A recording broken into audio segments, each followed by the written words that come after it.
Z nami Vanči Žorč in Ema Kurent, feminina strano-cojšnjega stand-up večera stand-up komedije. Pa me zanima, imate ženske kaj težjo nalogo nasmejati ljudi na odru? To bomo videli nocoj, ne? Ja, se jaz kar s tem strinjam, se mi zdi pa, da ne. Če si sproščen, če greš tja, ok, jaz bi vas pa nasmejal, ni pomembno, kjer ga spola si. Ema Kurent, bolj znana tudi kot astrologinja, pa me zanima, če so vam kdaj zvezde pokazale, da se boste ukvarjali za stand-up komedijo.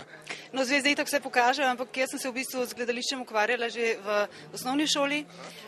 Pisala sem nekoč tudi komedije, potem komične radijske igre, tako da se z pisanjem, v bistvu iz pisanja ven prišlo to. Pa tudi nastopala sem, pač sodelujem v igralskem studiu Janeza Vajovca v Ljubljani že zelo dolgo in moram reči, da od nekdaj me je privlačila komedija. Ja, tudi na televiziji sem vedno gledala samo komedije. Kako dolgo pa ste vi že Vanči v tem? Jaz v bistvu sem drugače začela z improligo, z improvizacijo, potem pa sem pred 6 meseci sem rekla, a bi poskusila, kot da probamo kot damski stand-up in sem rekla v redu in od takrat naprej se kar dogajajo stvari. Tako da čisto, mislim, komi začela sem dobro. Zdaj recimo znano je, da je tam moški smisel za humor nekoliko bolj zabeljen, rahlo vulgaren, prostaški. Kakšna pa je pol ta ženska plat? Najbrž ne podobna moškemu, ali pač?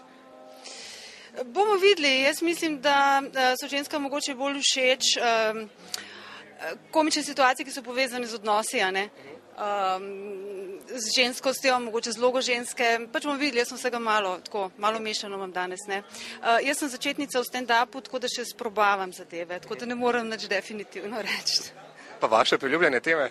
V bistvu ni točno priljubljene teme, so pa situacije, v katerih se znajdeš in so ti smešne. Tudi ženske smo lahko vulgarne, tako da kar se tega tiče ni panike. Je pa tako, da jaz ponavadi govorim zgodbo, kaj se ti je zgodilo in kako ti razmišljaš o tem, tvoje videnje situacije. Se vam zdi uporaba vulgarnih izrazov na odru potrebna, primerna?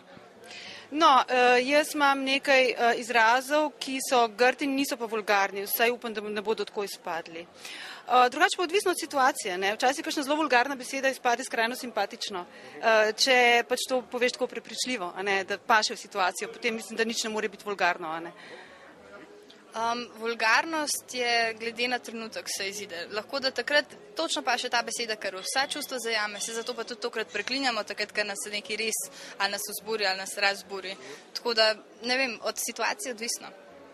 Obema zelo uspešen večer, hvala lepa. Hvala.